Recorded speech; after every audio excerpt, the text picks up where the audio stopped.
اس زمانے میں اس حدیث کو بیان فرمایا جب متوکل کا دور گزر چکا تھا. 10ویں امام کا جو دور تھا وہ متوکل عباسی کا دور تھا، جس میں بے انتہا اختناق، ظلم.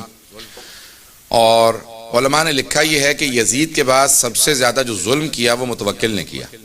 اس نے یہاں تک کوشش کی کہ آثار اہل بیت مٹا دے، جس طرح بعد میں آل سعود نے جنت البقیع کو انہدام کیا. انہوں نے کوشش یہ کی کہ کربلا کے تمام روضوں کو ڈھا دیا جائے اور آثار مٹا دیے جائیں. جب یہ دور چل رہا تھا، یہ 10ویں امام کا دور تھا.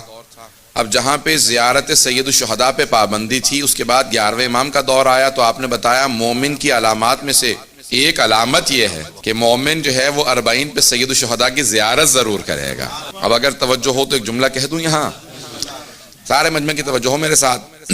جس دور میں اتنی پابندیاں تھیں، جہاں پہ ہاتھ کٹوا کے زیارت کی جاتی تھی، جہاں پہ ٹیکس دی جاتے تھے، اتنے مسائل تھے زیارت کرنے میں. وہاں پہ اس فوراً دور کے بعد کا جو دور ہے، اس میں امام فرماتے ہیں مومن کی علامات میں سے علامت یہ ہے کہ زیارت 40 ضرور کرے گا.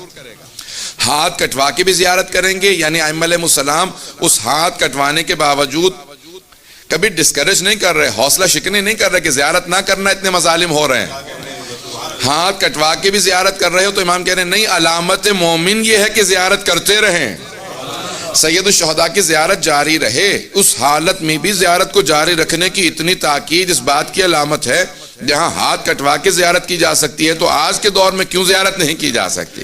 جہاں اتنی پابندیاں رہی ہوں. ان مسلسل 1400 برس میں کتنی مرتبہ پابندیاں لگیں زیارت سید الشہداء پہ.